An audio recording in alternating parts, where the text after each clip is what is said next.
Hi everyone, welcome back. I'm Michael Sandler, your host on Inspire Nation. If you've dreamed of reaching for the stars, being an astronaut, or living the greatest life possible, no matter what, then do we have the show for you.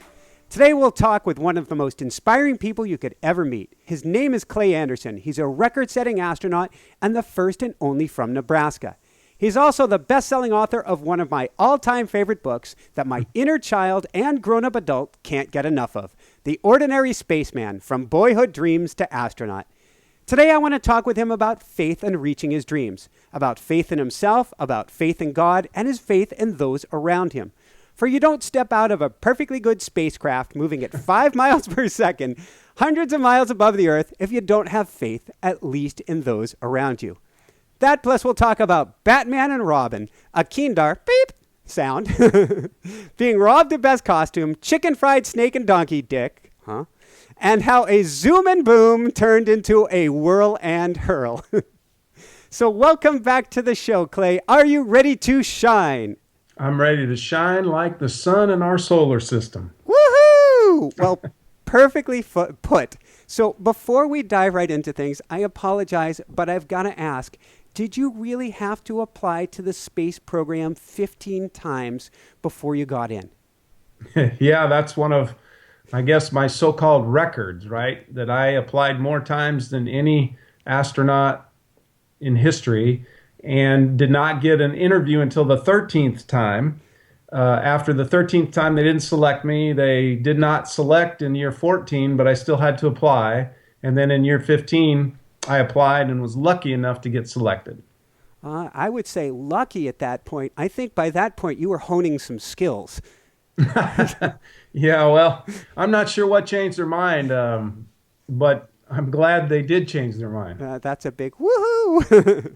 So from there, before we dive into your childhood, what was the motivation behind writing this book? Well, I'd been encouraged by Nevada Barr. She's a New York Times bestselling author who writes murder mysteries about Anna Pigeon, who is a park ranger. Mm-hmm. And Nevada and I met over 15 years ago, and she had been encouraging me for a long time to write a book. And she wanted it to be a murder mystery that is set in outer space. That was a little more than I was ready to try, and I had been writing short stories throughout my training career as an astronaut, and then as I flew, and when I came home and got ready to fly again. So those short stories became the basis for The Ordinary Spaceman. So I took each of those stories, expanded them a little bit, kind of put them in order, and then looked for where I had holes, where I hadn't talked about a space launch or a spacewalk or something like that, and then threw it in a bucket, put some cornstarch and water in, stirred it up a little bit, and a book popped out. Woohoo! Did you journal during these years? Because there's a lot of detail in here. Well, yes and no.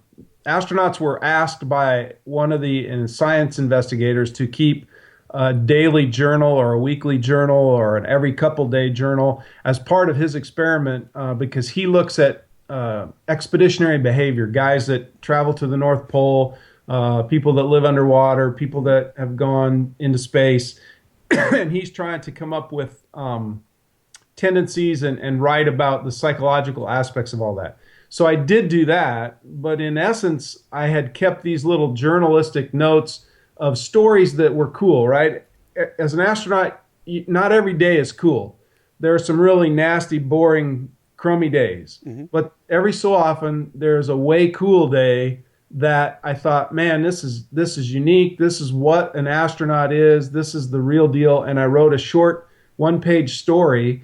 And each time I wrote a story, I tried to make it entertaining, not very technical, but educational and fun. So as I looked back then through my career, I had a lot of those stories, enough to make 25 or whatever chapters that fill the book. So it wasn't like I kept a diary or a journal on a daily basis, but I did periodically capture the cool things that were happening to me. I love it. So from there, let's dive into your childhood a little bit. Can you tell me where you grew up and then a little bit about your dad?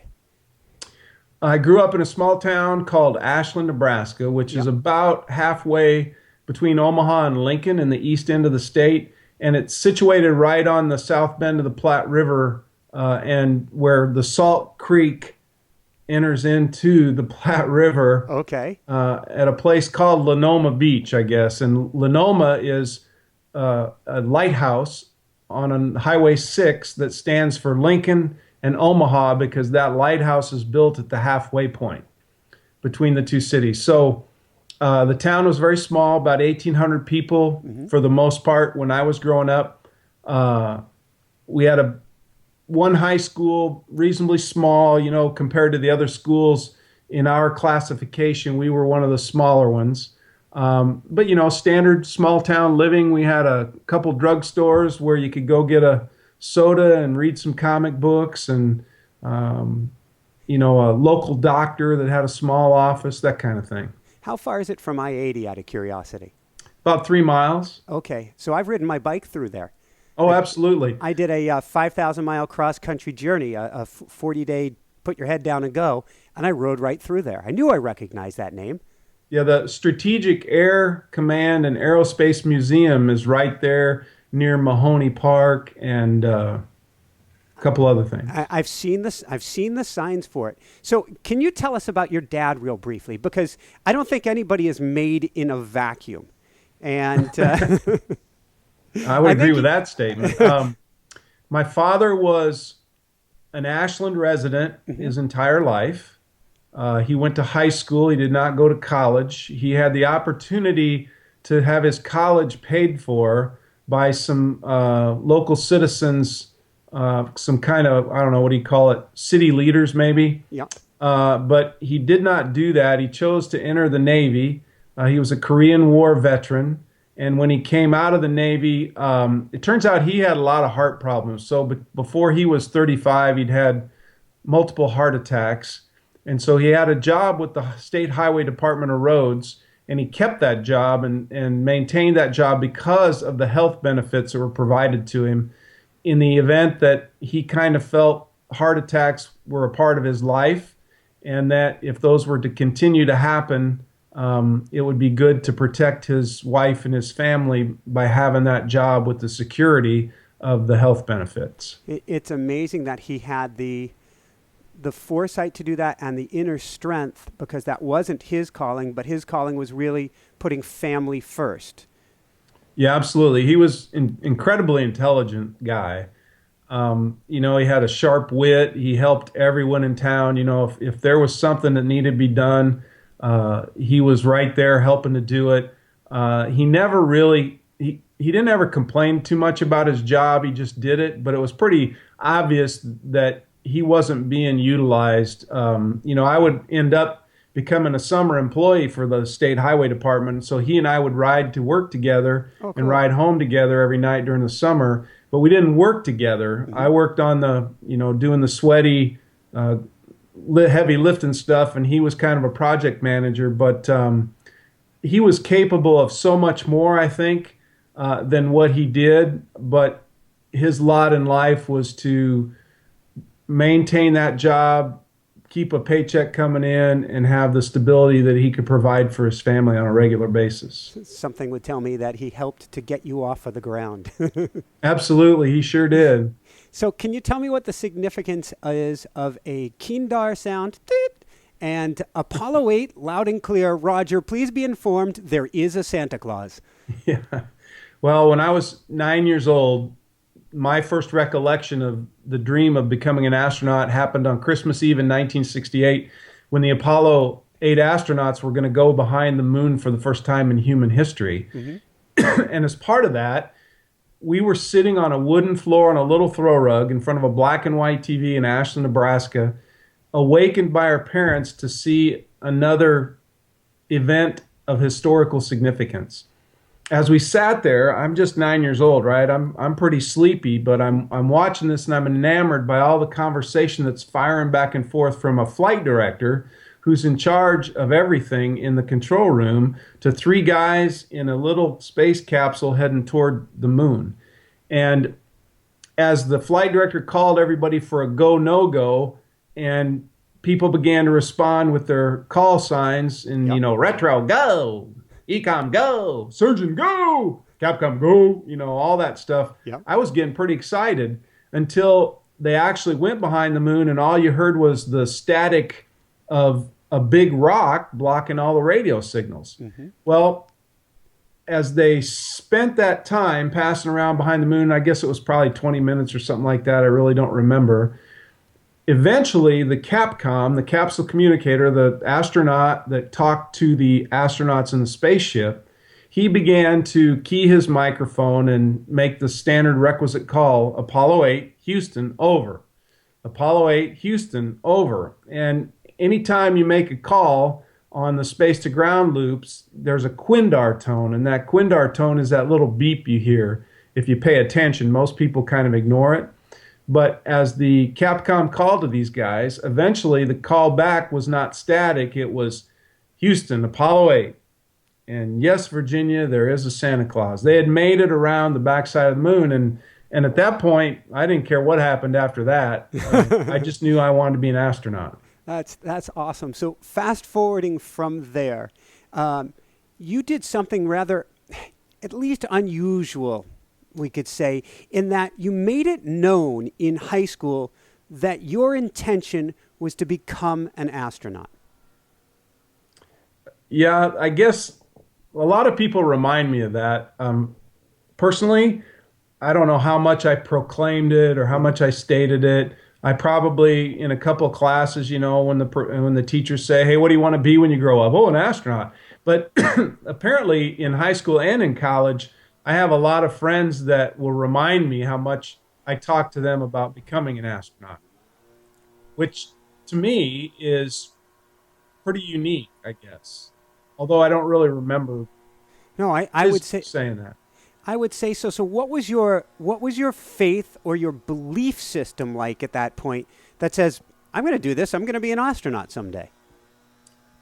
That's a difficult question to answer because as a high school kid, my focus was more immediate. My focus was on, when I get out of high school, I don't want to go to work because I watched my dad do that. Yep. I want to go to college because I think there's more out there. And I still dreamed of becoming that astronaut, but I wasn't very sure how to get there. The fact that I went to Hastings College, a small Presbyterian school in Hastings, Nebraska, was indicative of the fact that I didn't know how to get there. I did not even think about MIT or Purdue or Caltech or Emory-Riddle, if Emory-Riddle even existed back then. But, I did not look at institutions of higher learning as a way to get me a better shot at becoming an astronaut. I was just trying to figure out what I wanted to do next. And my sister was at Hastings, so I figured she could help me, show me the ropes, and maybe introduce me to some young co-eds or something, and it wouldn't be that big of a transition.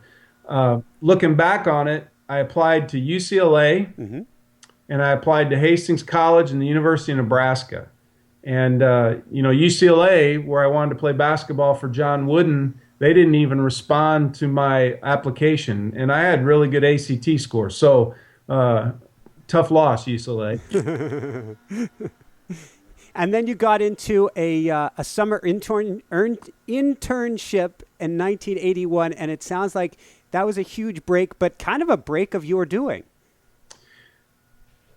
I don't know if it was my doing so much as the fact that I was in the right place at the right time. And this whole deal about becoming an astronaut, as I tell young kids today, you have to work hard, you have to dream big, but you got to have a lot of help and you got to have a little bit of luck. And part of that luck for me was the fact that a Hastings College graduate from 1961 was working at the Johnson Space Center in Houston, Texas for NASA. And that guy came up to Nebraska every fall to hunt pheasants. And the year he came in 1981 to hunt pheasants, his hunting partner was the career guidance counselor at Hastings College. And as the two of them are stomping through the brush looking for pheasants to fly up to shoot for dinner, they began to talk and chat. And the guy from NASA says, hey, did you know we have a NASA internship program at the Johnson Space Center? The career guidance counselor said, no, but we have a student here who's very interested in NASA. Between the two of those guys, walking through the woods hunting pheasants, I was turned on to a program that I could request an application for and ultimately be selected to be a summer intern at the Johnson Space Center. To me, that connects so many dots, both on a spiritual level of the synchronicity, one of many synchronicities in your life, of that taking place at that point, and also of you putting yourself out there, announcing, I want to be an astronaut, so that things could take place kind of in that mechanism going on behind the scenes that could link you two together.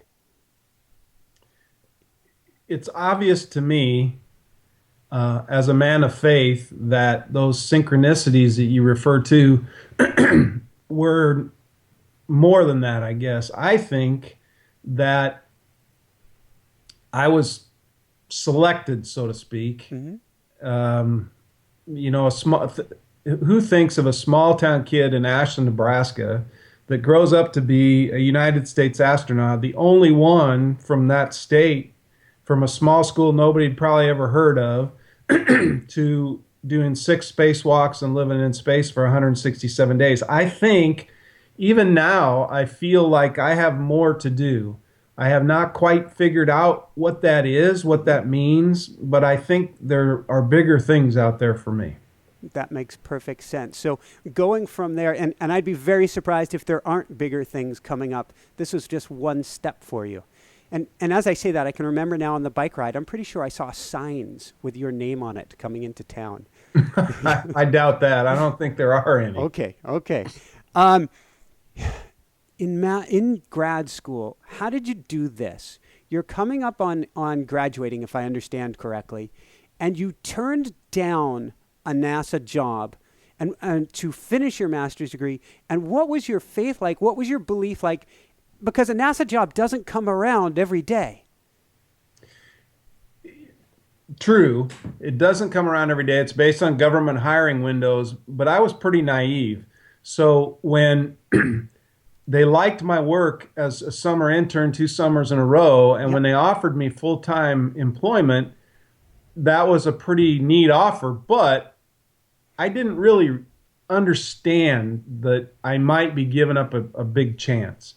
It was more for me, you know, I'm tired of school. I want to get done with school. I want to have it totally behind me so that I can play rec league softball, or I can, you know, travel, or I can do whatever it is I want to do without the onus of having to go to school at night. And that was the part I didn't want to do. I didn't necessarily know what I wanted, but I knew what I did not want. And I did not want to be in Houston working for NASA all day and then having to worry about going back to school and studying and turning in papers and projects and things like that. So the risk for me, I was willing to take in hopes that a job, and maybe it wouldn't even have been with NASA, I was hopeful that a job would be there somewhere with someone. NASA was my first choice, but if they were not able to hire me after I took a chance, well, so be it. I would have found a job with somebody else. But the job came up. You ended up moving 971 or something miles down there. Yeah. 971, because my father kept a detailed log as we drove down when I was headed down to Houston for the first time. He had, from each city, he had the mileage, and he had it all totaled up just like a good engineer would. Yep. And it was 971 miles from our doorstep to Houston, Texas. How did it feel when you first got in there? I know you'd done a couple internships, but now you're official. It was fun. You learned pretty fast that you were in a government installation. People were pretty set in their ways. I was the kind of guy that I didn't speak up a lot. I listened and tried to learn as quickly as possible. The competition was pretty heavy. There were several young guys, all like me, that, you know, were out there to further their career and make the boss proud and get that promotion and get the highest rating you could get as a government employee. All that stuff was going on. I try not to get too wound up in that stuff. My belief was that if you work hard and do what they tell you to the best of your ability, then, you know, the cream also rises. So I've got a crazy question I've got to ask. How did you get the parking spot? Well, that came after a lot of work. So as an engineer, I eventually began to move into the management phase because I had pretty good leadership and people skills. And it turns out that when you get to a certain level in the U.S. government, part of your salary is increased, but you also get the coveted parking space, reserved parking space. And as a supervisor, actually it was a branch chief, you have to be a GS 15 or 14, excuse me, to get the coveted parking space. So that's how I got it. Beautiful. So I've got to ask, what does chicken fried snake and donkey dick, forgive me, have to do with anything? Well, as a young engineer, we were with many, many senior guys that had helped put men on the moon. I mean, these were the real deal. These were the people that invented concepts like stable orbit rendezvous and designed the trajectory that was going to go in a figure eight behind the moon and back to get humans back to Earth from the moon. These were high intellectual people, and some of them were a bit eccentric. And every day, the old guys grabbed the young guys, and we went to the JSC cafeteria in Building 11, and we sat at the exact same table. And when we went through the line at the cafeteria, they had a daily special. And back then, it was about $2.75. And on the menu, you got the JSC Roundup was the newspaper. And back then, they used to print it, and you came to your desk. And it had the next 2 weeks of the daily special in the cafeteria. And of course, a staple was chicken fried steak, and then this really big sausage link. So chicken fried steak became chicken fried snake, and then the big sausage link became donkey dick, because that's what they said it looked like. And who did you meet there? Oh, eventually my wife. Yeah, Susan. How'd you meet her? I stalked her pretty much. I was in that cafeteria. They have a little gift shop, and I was purchasing some stuff for some friends. And as I finished my transaction there, I turned and looked at the door, and I saw this stunning 5'10" blonde sauntering into the cafeteria. And I thought, what the hell? What do I got to lose? And so as she went into the cafeteria line, I followed her, and she grabbed a tray, and she went to the salad bar line. So I grabbed my tray, and I went right behind her in the salad bar line, and I never eat salad. So I followed her kind of through the salad bar line, and it's kind of a slow pace because you're putting your lettuce and all the things you want on your salad, so it doesn't go real fast. Yeah. And as I would lean around grabbing mushrooms or whatever I put on my salad, I was trying to get a glimpse of the name on her badge. And eventually I got a glimpse of that name such that I could commit it to memory. And I made small talk with her, which wasn't very effective. I wasn't very good at it. And then eventually, when I went back to my office that day, I looked her name up in the phone book and called her to see if I could get a date. I love it. And apparently it worked. Only later did it work. At first, I had to leave a message with her secretary, and 2 weeks went by until I found out the secretary didn't even give her the message. I had to look her name up in a phone book and call her at random at her apartment. And the first time I got her answering machine, I hung up on it, because I'm not a great dater, right? So I was a little nervous. I decided, come on, dude, you're 30 years old. Would you knock this stupidity off? Just call her up and ask her out. So I called again. And the second time, she was home, and she answered the phone, and we chatted. I asked her if she'd like to have lunch, and she agreed, and the rest is history. Woo! Amen to that, brother. So going from there, let's talk about some more history. What is 1006 or 1006 and 321 have to do with anything? Well, I know 321. Tell me the other number again. It was 10:06 a.m. and 321 on the pager. Oh, yeah. When so my wife had received an award for her good work at NASA, which meant she was going to be able to take someone with her to see a launch. She took me, which was very fortunate. She could have chosen someone else. Yeah. And we ended up on the day we were supposed to return to Houston after everything was over. The launch was over, all the parties were over, and we had time to kill before we drove from Cape Canaveral to Orlando to the airport. and we went to look for manatees at the Canaveral Lock Station just for fun to kill some time. Mm-hmm. And as we were wandering around there, just killing that time and just chilling, I got a buzz on my pager. Well, back then, nobody had cell phones, right? The technology was just you had a pager, and if you got paged, you had to look at the number, and you had to find a phone, and you had to call that number back. Mm-hmm. Well, my job at the time was the Emergency Operations Center manager for the Johnson Space Center, so I had a pretty big responsibility those days. And when my pager went off at 10:06 and I saw a 321 area code, I didn't know who the heck that was, right? I kind of knew Iowa area codes and Nebraska area codes and a couple Texas area codes, but I'd never heard of 321. Yep. So as I looked at that number and stared at it and racked my brain, I thought, well, shoot, I'm the emergency center manager. I better call the number back because it could be a serious thing.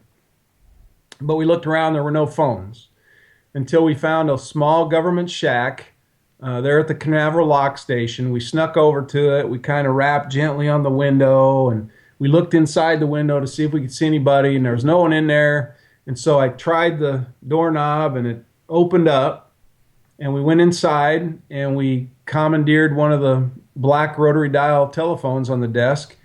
And I punched in this number after, and I'd asked my wife, I said, hey, do you know this number, 321, blah, blah, blah, blah, blah? And she goes, no, I don't know what it is. And I said, I don't either. So I called, and the response I got, I was probably pretty slow, but the lady said, astronaut crew quarters.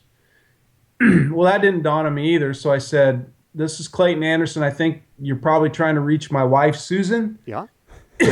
But I'm returning the call. My pager went off. Mm-hmm. And she just said, stand by. Someone will be with you in a moment. And I waited. And the more I waited and the longer time I had to process all this, it started to dawn on me, oh my gosh, astronaut crew quarters, 321. Oh. Woohoo! I looked at my wife and I said, I think I know what this is. And the next thing I knew, the head of all flight crew operations, the head of the astronauts, the head of the T-38s out at Ellington, he's on the phone, Dave Leesma, and he asked me, hey, are you still interested in being a long-duration mission specialist candidate? And, of course, my answer, I tried to be, as sexy and calm and steely-eyed as possible. Yep. Well, yes, sir, I'm interested. And then my wife's freaking out. She's crying next to me, and I got 1 foot up on a chair, and I'm wearing shorts and a T-shirt, and I'm getting the call of my life right there in the Canaveral Lock Station. How did you keep going all those years of not going, I'm going to look for something else? Or what possessed you each year to keep trying and keep trying? I tell people that applying to be an astronaut is easy. Mm-hmm. Getting selected is hard. So for me to continue to put my application in every year, which was required, mm-hmm. was a simple activity. Look at what I'd done since the previous application, try to make my job position as important sounding as possible, mm-hmm. and throw my name back in the hat to see if they'd get tired of me or they'd finally grab my papers. But there was a time we had given up essentially right before the 13th year. We hadn't heard anything yet. And we decided, my wife and I, to take a trip to Seattle, Washington to visit some friends and see if maybe Boeing or somebody up there might be interested in hiring me. Yeah. So we took that trip. We came back with not fulfilled or not with a successful job offer, but maybe a couple people to call.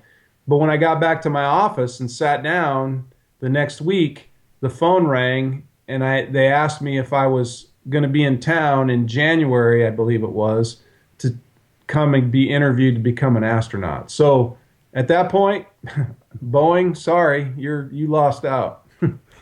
So if I've got these statistics right, as of a couple years ago, almost 51,000 people applied to be an astronaut, and 338 had been selected.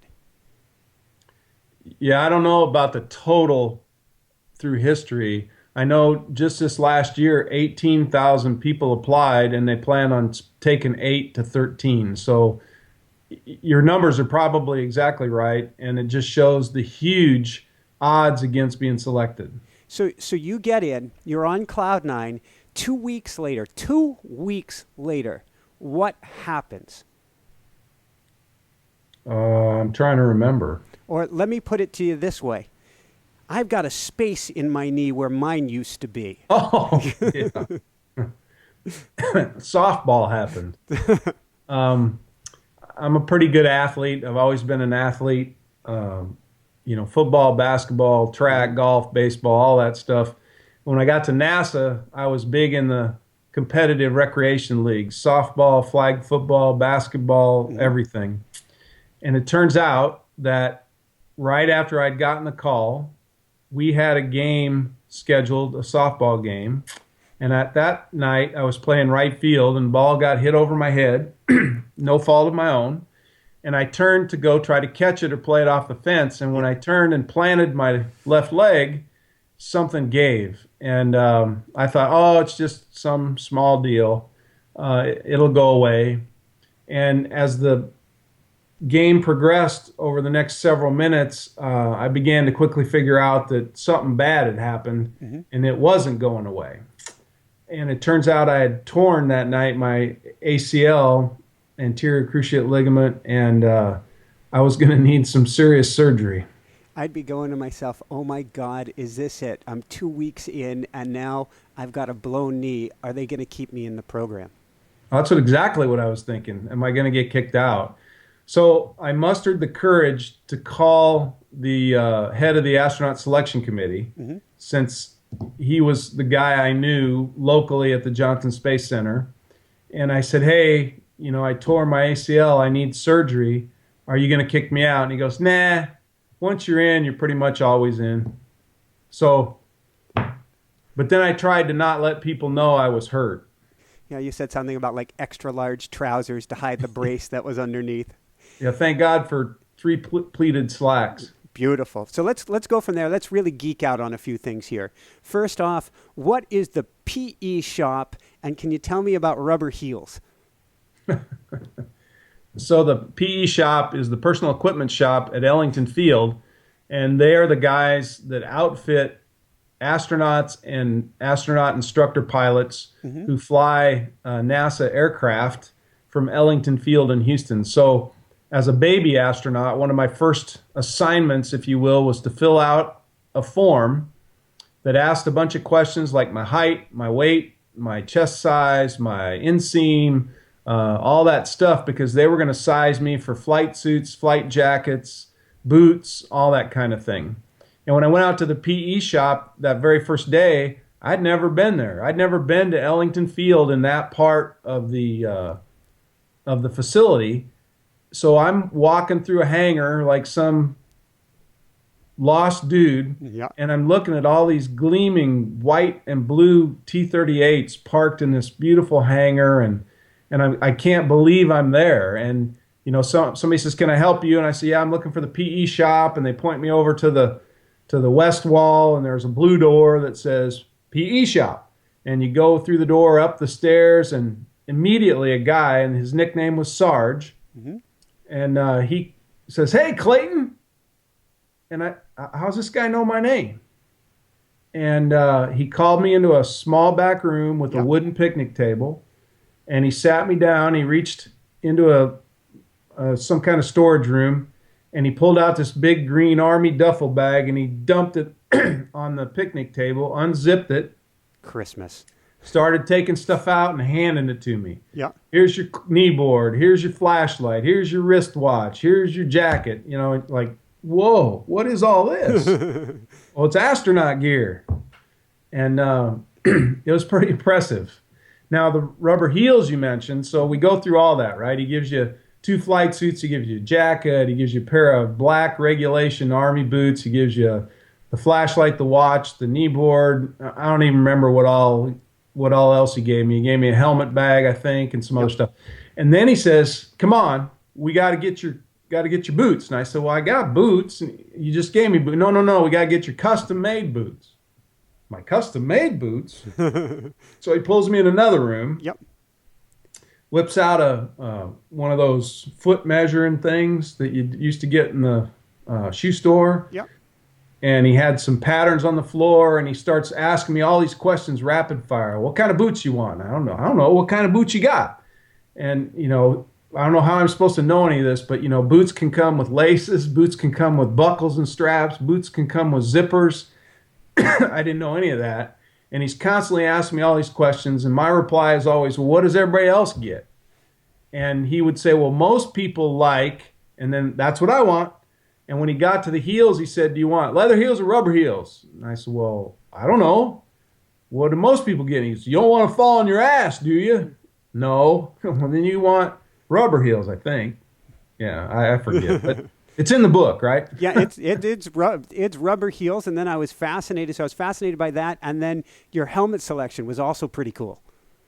Yeah, the helmet, I'd never been in a jet airplane, and the only helmet I ever wore was a football helmet. So in terms of being fitted for a jet helmet that needed communication gear, and had to fit comfortably and yada, yada, yada, I had no idea what to ask for. So in that instance, we went to a different guy who was in charge of helmets.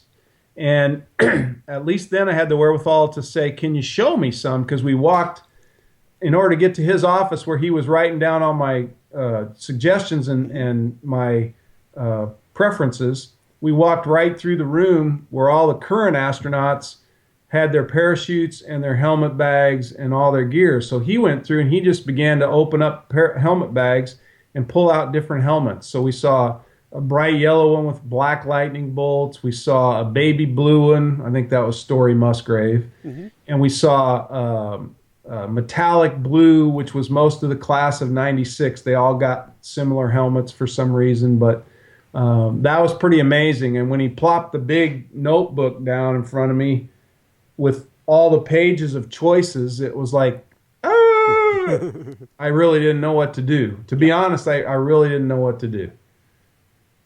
And you ended up going with Husker Red.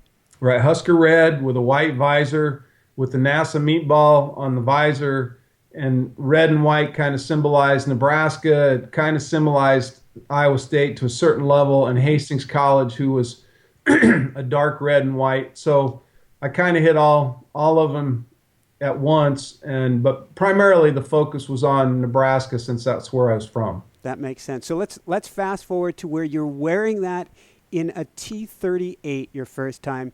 Can you tell us what a zoom and boom is supposed to be? Well, zoom and boom is the slang that the pilots give for rookies taking their first ride. We're going to zoom you around the sky. We're going to do a sonic boom. We're going to show you all the incredible things this jet can do. Well, that sounds pretty good on paper, right? And it sounds really cool to a rookie astronaut who's never done it before. Sounds like fasten my stomach. And yeah, that's what it turns out to be, is they're trying to make you yak chunks. Mm-hmm. And whether he was, Andy Roberts was my instructor pilot that day, great guy, whether he was trying to make me puke or he just knew that the outcome of most of these flights was somebody puking, I don't know. But I was fighting like hell because I was not going to puke. And so I was doing everything in my power, just like we'd been trained. If you start to feel hot and you're starting to sweat, and, turn up the oxygen to full power and pure oxygen, and open your visor so the air conditioner's blowing on your face. And all those things will help keep you from puking, which worked for me until we landed. Everything was good. I was feeling pretty cocky. I went into the locker room and took my flight suit off and took a nice shower and was thinking, I don't feel great, but I'm not going to puke, I don't think. So then after the shower, I sat down naked and on my towel on the on the bench and chilled for a few minutes. And I'm thinking, I got this. I am not going to puke. And so I got dressed slowly. No one was around because it was like 5 o'clock. Everybody was gone. And as I walked out through the locker room doors, I'm back in that hangar that I came in at the first time to go to the PE shop. And I see all those T-38s, and I smell all that rubber from the T-38 tires, and I smell the jet fuel from the exhausts of the engines. And I still feel pretty good. I said, I did this. I'm a real astronaut. I flew in a T-38. And then at the last second, my eyeballs saw a trash can. And as soon as my eyes saw that trash can, all I could do was grab the lid, take it off, point my head down, and blow chunks. So the zoom and boom became the whirl and hurl. I'm remembering being taken out. I come from a line on one side of my family of professional fishermen. In fact, one has the sister boat of the Enola Gale from the Perfect Storm.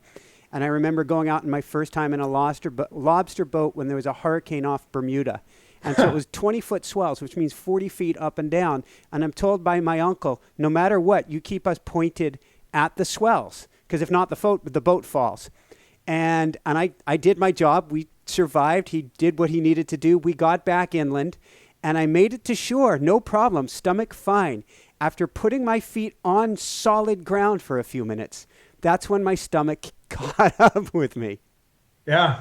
I expect that your adrenaline and your focus go a long way to keep you, not thinking about that. And then all it takes is 1 second of relaxation and clearing of your mind, and then the body takes over and woo. Exactly. So can you tell us, in the T-38, I was fascinated by this. You went Mach 1.3 or something. But you did it in a way that was completely unexpected to me, and I think was completely unexpected to you, and that he went inverted.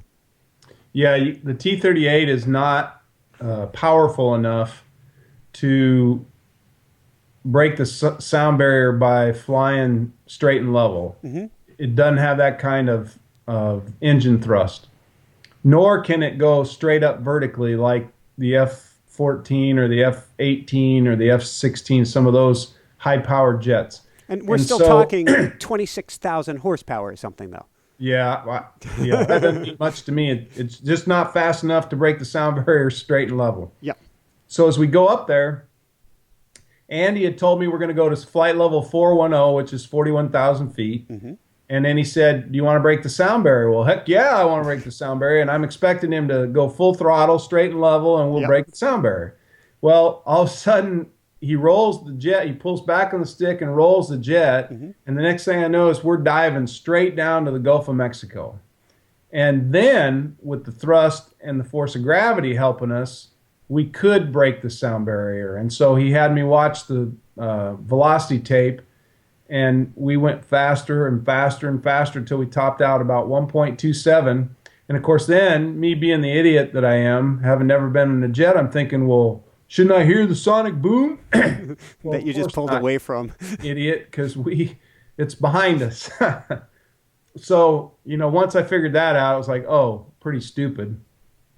And most astronauts would never admit something that's stupid in a book like I did. So I'm sure they've all been there, though. I'm sure they've all been there. Well, I think many of them have. Maybe not all, but many. Yeah. So did you learn how to fly a T-38?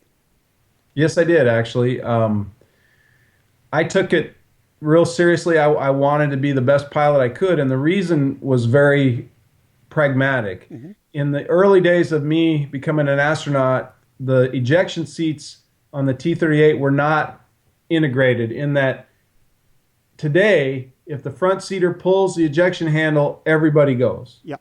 If the back seater pulls the handle, everybody goes. Yep.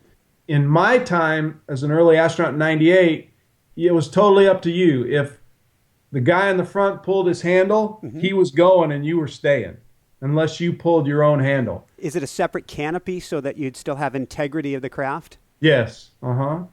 And so from my perspective in those days, I wanted to be able to land the T-38 from the back seat. Makes sense. So all my preparation was, if that pilot took a bird in the windshield, for example, and it knocked him cold, and we were gonna, and he wasn't gonna come to, I had a couple choices.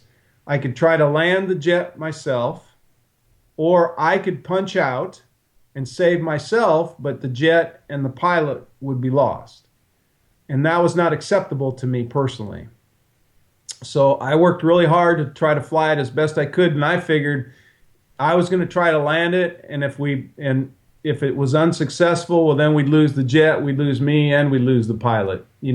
I just couldn't think of living with myself if I had ejected over the Gulf of Mexico and parachuted to safety while he or she died. So I flew as often as I could with instructor pilots. Yep. I learned as much as I could, as fast as I could, so that they would feel comfortable letting me fly the jet. And it got to the point where I could fly anywhere, anytime above the height of 500 feet, and I could bring it around for landing. And then when it got to 500 feet above the ground, the pilot would shake the stick and take it, and he would bring us into the ground. So eventually, NASA would tell me not to tell anybody this, but one of the instructor pilots let me do a touch and go by myself with his guidance and coaching, but his hands were letting me do the flying. And I brought a T-38 in to runway 17 at Ellington Field and touched her down, dropped her nose, put her power back up, and took off again. Beautiful. Would you say, I'm hearing, and I see this with other people's stories as well, everything matters. Everything is a step in a certain direction, even if it's not intended. Do you think that helped in some way your later days in space, or helped you get a position or anything of that sort? Yes, I do. I think a couple things play here. The instructor pilots talk to each other.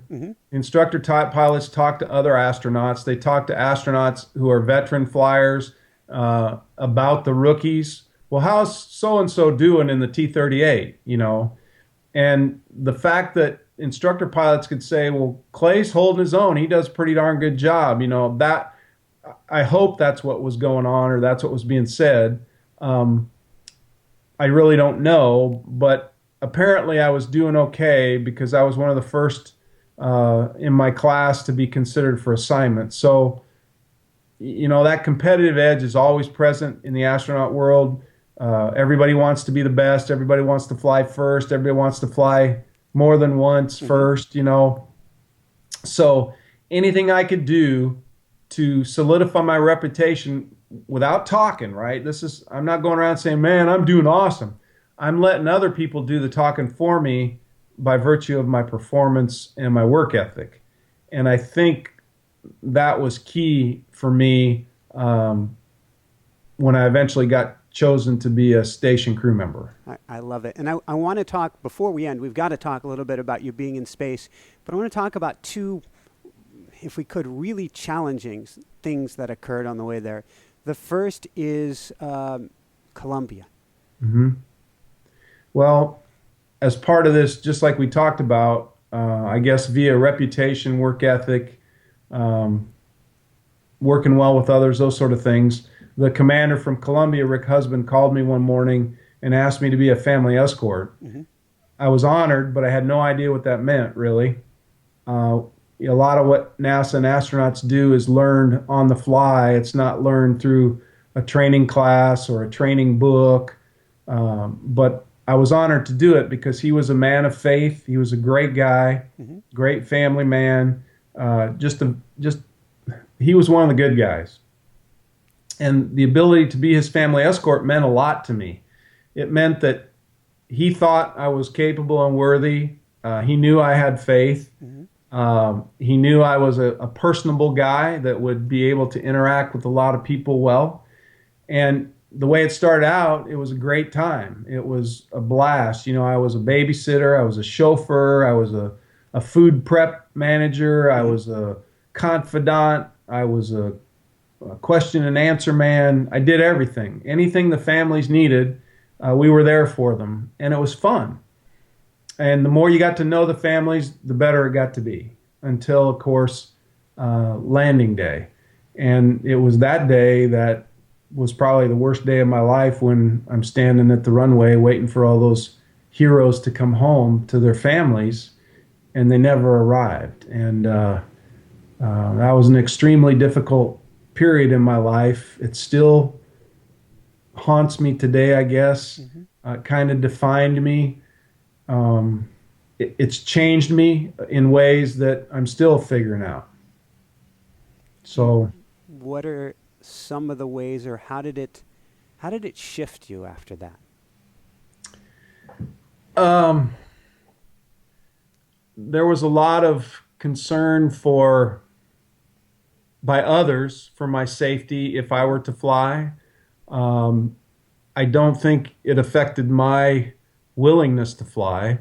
I figured no matter what happened to them, that we would make it safer and we would correct the problem, and that we had to go fly again in order to honor their legacy. Mm-hmm. As a person of faith, it was hugely important to me that I had a family of faith within my church, that I was able to go speak to people like my pastor and my colleagues in the church, because they gave me strength. They helped me get through it. And it wasn't the first tough thing as an astronaut. You know, we had a classmate named Patty Hilliard Robertson who died before she ever got to fly in space. She died in a small airplane crash at a local airport. And those things weigh heavily on you when your dream is to go into space.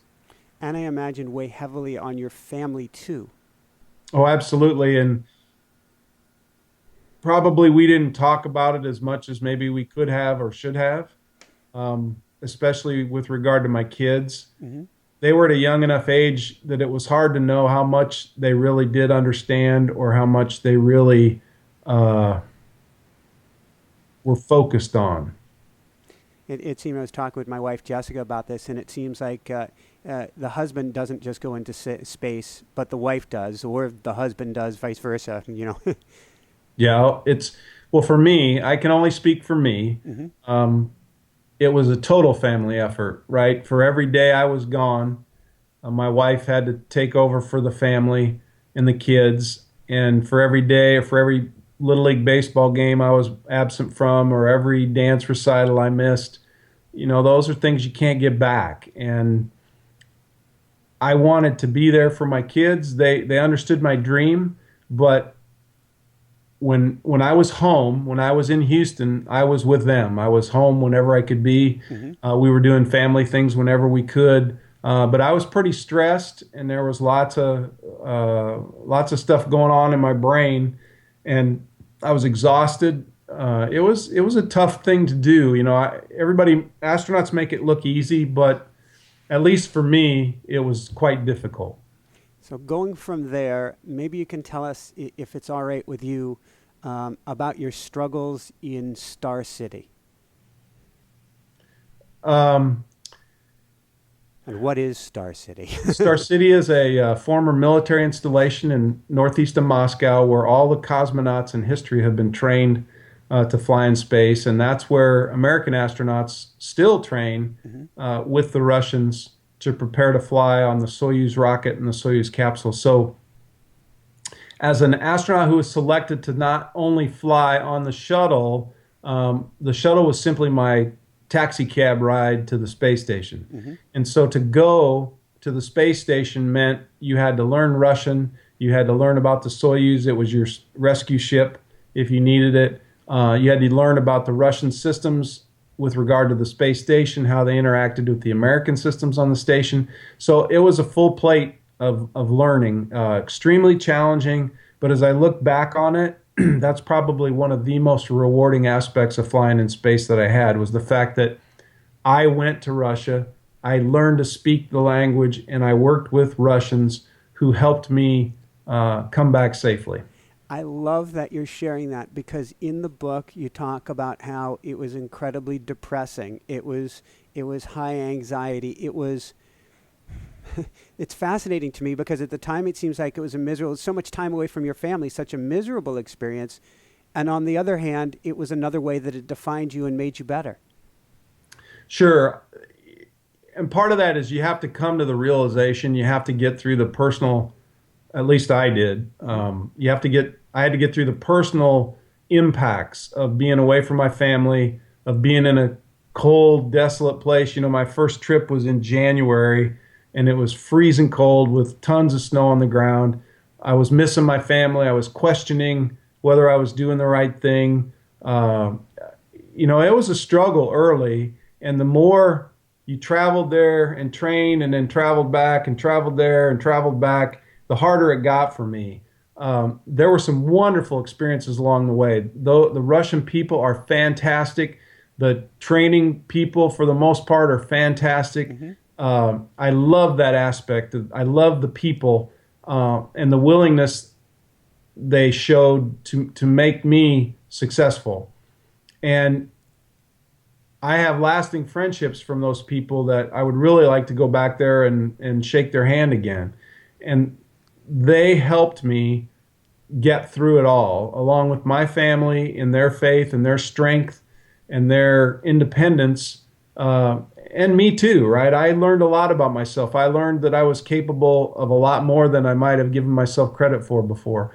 And to learn all that stuff and do it successfully and graduate from their training program and be certified to fly in space with 2 Russian cosmonauts, that's a pretty big thing in my life. That's pretty huge. Yep. So going from there, we're going to fast forward. We're going to get to where you're going up in space. And for everybody, we're doing really the Cliff Notes version here. So get the book. You'll get all the details, and you'll be along with Klay for the ride. So let's fast forward to T-1, and you're there on the pad with your wife. You're looking at Atlantis. How are you feeling? What was going on in your head at that point too? Well, we're a day away from launch. It's the last time, for the most part, it's the last time I'm going to be with my wife. And of course, I've said goodbye to my kids several days prior. And we get the opportunity, which is a marvelous opportunity, by the way, to take your spouse and wander around the launch pad where the vehicle is right there in front of you in all its enormous splendor. And so she and I are walking around. We're not talking much, right? Because it's a pretty solemn moment between 2 people that love each other that may never see each other again, right? And when you think about what happened during Columbia, and now I'm in the same place that they were in 2001 or whatever it was, it was a tough time for us to walk around. It was tough to find things to talk about. But we held hands. We hugged a lot, and we just enjoyed that fact that we had made this journey together. And if that was to be our last day together, at least we were doing it together. I love that. So fast forward to the to launch day, and can you tell us the symbolism or the importance of the toilet at 195 feet? Yeah, the importance of a toilet at 195 feet is it's your last shot to go to the bathroom before you get strapped into the shuttle that's going to take you into space. And for most people, when you launch and lie on your back, your kidneys don't necessarily behave as well as you'd like them to. And it's one of those things where you have to figure out pretty quickly that you better use that toilet before you get on the pad and hope that you don't have to go again, which for me was not the case. But the 195-foot level, everybody kind of goes in order, and you have to get on the shuttle in a certain order, so you get a shot at the toilet in a certain order. But the most frustrating thing is you're all alone in that toilet with a launch and entry suit on that's supposed to be there to save your life if you need it. And so when you unbuckle, unzip, unstrap the things that somebody else has helped you buckle, zip, and strap, just so you can go potty, you have to be very diligent and very careful to make sure you get it all put back the way it was before you opened it all up. That makes sense. So well, let's fast forward here. You're strapped inside. You're kind of, partially inverted. You're at 90 degrees, and you're in for several hours. What are you feeling? What's the feeling going through you at that point before liftoff? Well, there's a lot of introspection, but you don't have a lot of time for that. You're constantly listening to the chatter, because that chatter is what tells you where you are in the countdown. You don't necessarily think you're 2 hours away, although you may be, but you're listening to the basic milestones of the talk between the control people, the crew, the commander, the launch team, and that gives you a sense of how you're progressing toward launch. And the ability to compartmentalize and understand what you have to do, even though you're like me strapped in the middeck, you didn't have a lot of responsibilities except don't touch anything. But I was constantly thinking about when we finally got into space, what did I need to do? How was I going to do it? When did I have to do it? Everything to make sure I did it successfully, because you don't want to be the guy that messes something up. So that entire period, it was a couple hours, right, from strap in to launch, was focused on my personal checklist, and then thoughts of trying to take a nap, trying to pee in my diaper, trying not to think about my family, and that this might be the last time I see him. There was not too much of that going on. I was more focused on the positive aspects of what was going to happen. And then this is, I don't know any other way to put it. What was the sensation like when zero hit? When they lit up the engines and it was go time? Yeah, that's well, you don't have to pee anymore. You forget all about that. And the dynamic situation and the noise and the vibration, it's pretty impressive. It's pretty, it'll get your attention really fast. Mm-hmm. At that point, there's lots of, oh man, this is awesome, and high fives and fist bumps, and as you just try to take it all in. But as soon as you get to the point where you have to worry about things again and that personal checklist, your focus changes back to that, okay, what do I got to do? What's the next thing I need to listen for? What happens then? So you're constantly focused on your responsibilities, even if they're minor. Mm-hmm. At least for me, right? This is my first time in space. I didn't want to make a mistake, so I focused on my responsibilities. And when we finally got to zero gravity and I looked to my right and I looked to my left, both of those chairs were empty already. And I thought, holy cow, I better do something like an astronaut should do, right? And so then it was take my helmet off, my gloves off, my gear off, and get prepped to live in space. When did you have an opportunity to take a step back, breathe, and maybe look out the window? I don't really remember that first day. I do remember floating up, though, sometime during the effort and looking out the back window and seeing the Earth, and it just took my breath away. But I didn't get a chance to relish that moment because I had to get back to work. It would be a while before I actually had some quiet time to float up and look at the window for an extended period of time. So we don't have time to talk too much about, we're getting short on time on the trip itself. But can you tell us about your first spacewalk and throwing aluminum ammonia, throwing this giant hulking thing toward the Earth? Well, my first spacewalk, I went out with Fyodor Yurchikhin, a Russian cosmonaut, and our biggest task was to jettison two pieces of hardware. I would be riding on the robotic arm, and I would be throwing the stuff away. Oleg Kotov, the other cosmonaut, would be inside driving me around on the arm. Mm-hmm. And so the biggest task was to jettison an ammonia tank we didn't need anymore that weighed about 1,600 pounds and it was full of ammonia. We didn't need it any longer because the new system for cooling the space station had come up with new ammonia tanks and all that sort of thing. So this tank was excess. And they didn't want to bring it home in the shuttle because it was so big. So they just thought, well, we'll make it into a satellite and it'll burn up in the Earth's atmosphere. So I got the job of throwing that huge refrigerator into space. What was it like when you first got outside the airlock? When I'm thinking about faith, I can think of no point that you're most naked and exposed and trusting others or something greater than yourself. Yeah, and it's great that you say trusting others, and because there were thousands of people that had helped me get to that point. Mm-hmm. They had trained me, they had coached me, they had worked with me, they had prepped my equipment, everything you can think of. So I never did any of this alone. And I remember when I was at the hatch, I was the first one to go out because I was the lead spacewalker. And as I looked into the blackness of that 3-foot hole, mm-hmm. all I could think of was I was born to be here right now doing this. And I think that's a testament to my faith in that I believe God has a job for me to do. And one step along that job was to make that small town kid from Nebraska into an astronaut who did a spacewalk and was able to inspire kids and adults around the world. And now in retirement, I'm looking for that next big event. How important is prayer a part of your life right now? Oh, I pray every day. I pray for my kids. I pray for my wife. I don't pray for myself often enough, I guess. I pray that I'm a better father and a better husband, and a better citizen.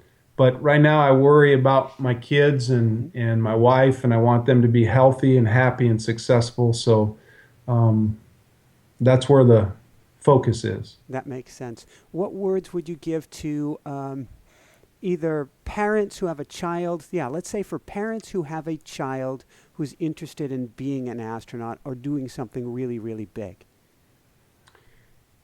You have to figure out what you love to do, because if you love to do something, you'll do it as well as or better than anyone else. And if you are as good as or better than anyone else at what you do, then the opportunities for you to do extraordinary things are huge. People tend to want to do those things that will make them an astronaut, and that's the wrong approach in my opinion. The approach you should take is to find out what makes you happy in life. And if you're happy in life, you have a lot of help from others and a little bit of luck along the way, you just may become an astronaut someday. So be happy each step of the way. Absolutely. I love that. That's very different than the traditional approach of be miserable now so that you can be happy later on. Yeah, I don't think that's the right way.